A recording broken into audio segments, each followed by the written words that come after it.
de la Maza y Rodrigo Sánchez.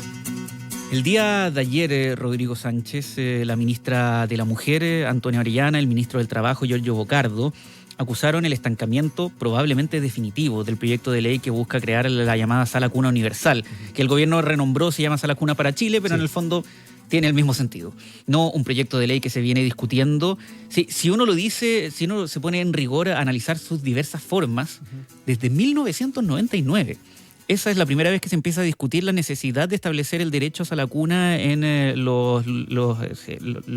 mercado laboral. Pero después pasó por distintas variaciones, distintas ampliaciones justamente de lo que se considera como el derecho a la cuna, y el proyecto actual viene del gobierno del expresidente Sebastián Piñera, que al gobierno de momento, el gobierno de turno, le ingresó una serie de indicaciones, transformándolo en su propia iniciativa, algo que en algunos sectores de la oposición empezó a generar resquemores, asegurando que no se respetaba, entre otras cosas, la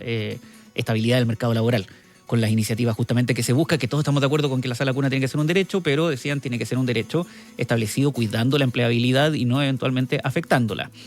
Pero cuando parecía que todo estaba listo para llegar a un acuerdo y eventualmente despachar un proyecto que es emblemático, sobre todo para la cartera de mujer que lidera la ministra Orellana, esto termina estancándose y, según el gobierno, por maniobras dilatorias de un partido en específico, de la UDI. Que utilizas el concepto maniobras dilatorias porque es precisamente la palabra dilatoria que utilizó el presidente de la República, Gabriel Boric, durante esta jornada en una entrevista que le dio a la radio Sabes en la región del Biobío. Él tuvo una actividad en terreno a raíz de los incendios durante esta jornada.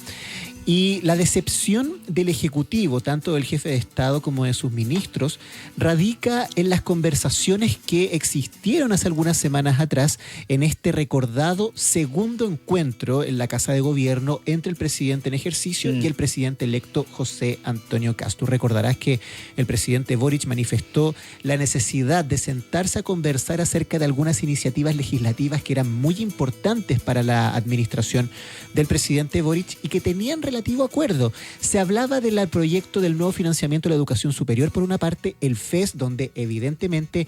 hay un problema de desacuerdo oficialismo-oposición que radica en el financiamiento de la iniciativa. Hay reparos también de la Contraloría, de otras instituciones relacionadas con el mundo de la educación, pero en Sala Cuna para Chile o Sala Cuna Universal, como queramos llamarlo, había un relativo consenso de todo el arco político de que había que avanzar en esa iniciativa con los matices correspondientes, traducirlo en indicaciones, por supuesto, pero ojalá sacarlo antes de que finalice el periodo legislativo. Como tú bien señalas,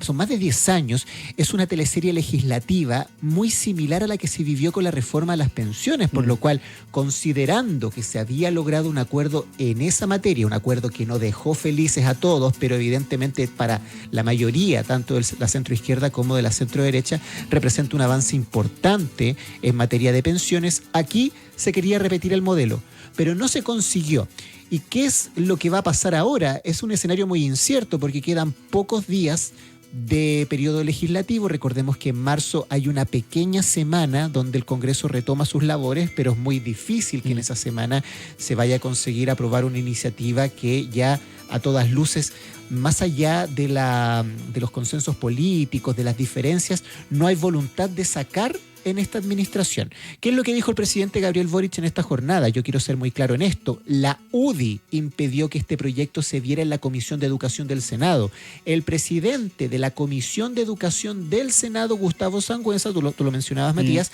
se fue de Chile, debiendo estar en Chile. El senador Sangüesa se fue, no citó a la comisión y no permitió que esto se discutiera y se votara, que era lo que nosotros esperábamos. Y aquí viene la frase más potente probablemente de la entrevista. Yo creo que acá hubo maniobras dilatorias para que esto no se viera. Si hoy día el proyecto de Sala Cuna no sale adelante es porque hay un sector minoritario de la política chilena, porque no pongo en esto a toda la derecha. El presidente ahí salvaba a Rodrigo Galilea, siempre habla muy bien del presidente de Renovación Nacional, la senadora Paulina Núñez,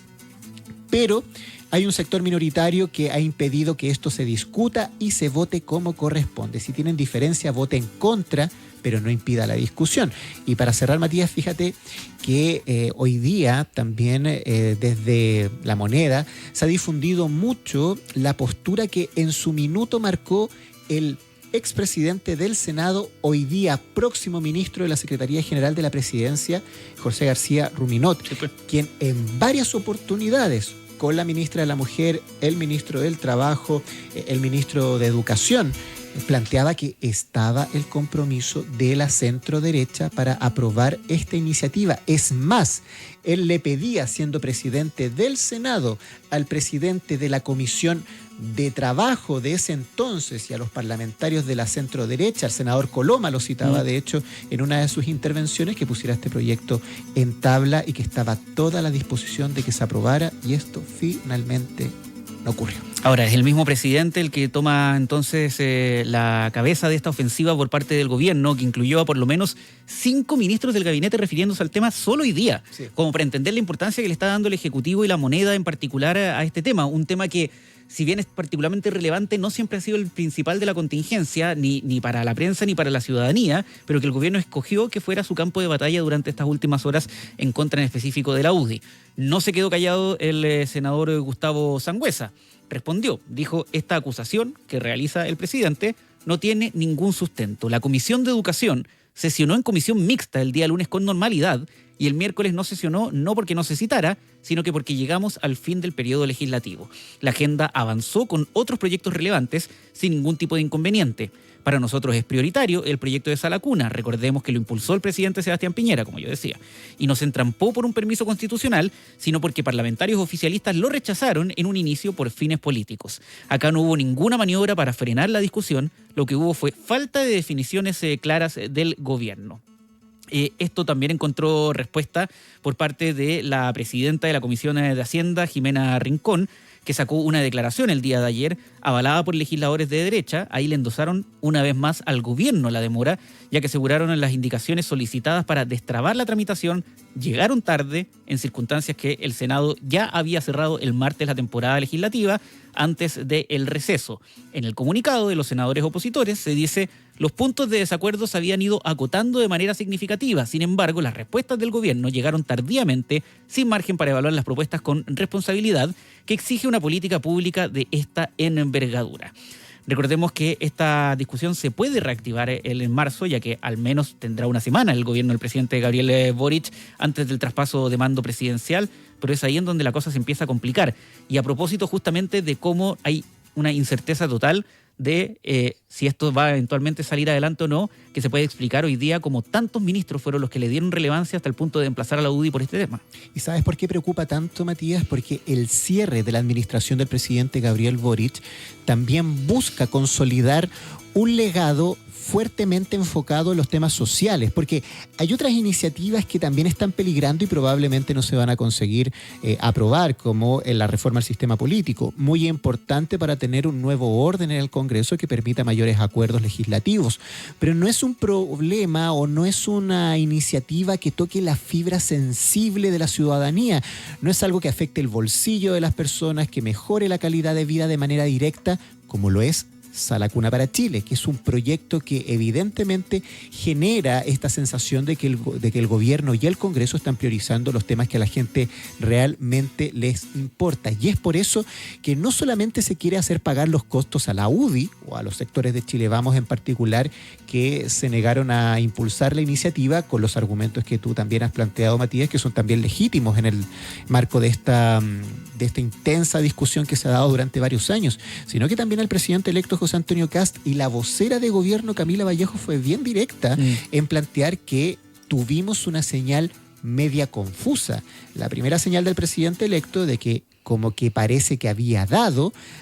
puesto como trabas al avance de este proyecto luego de una conversación del presidente electo con el presidente Boric. Eso como que habilitó nuevamente una conversación, pero de repente el día de ayer esto cambió. Con los proyectos de ley que están presentados en el Congreso, y aquí se abre el abanico, el FES, por ejemplo, Sala Cuna, se está conversando, no necesariamente se alcanza a aprobar en 3 semanas legislativas que quedan, incluida la de marzo, y nuestra mirada es que para hacer las cosas bien, muchas veces hay que hacer una pausa, dijo en su minuto, ojo, José Antonio Kast. Y él planteó además la necesidad de que los equipos económicos del gobierno saliente y el gobierno entrante se juntaran para analizar efectivamente que estas iniciativas tuviesen respaldo fiscal. A todas luces, considerando la intensa agenda del presidente electo que recién nombró su gabinete y ahora ha estado en esta gira por Centroamérica, no están tampoco dadas las condiciones para que el ministro Grau y el próximo ministro Quirós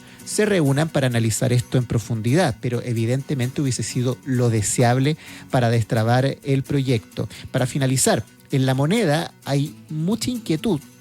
en relación a que estos proyectos no vean la luz,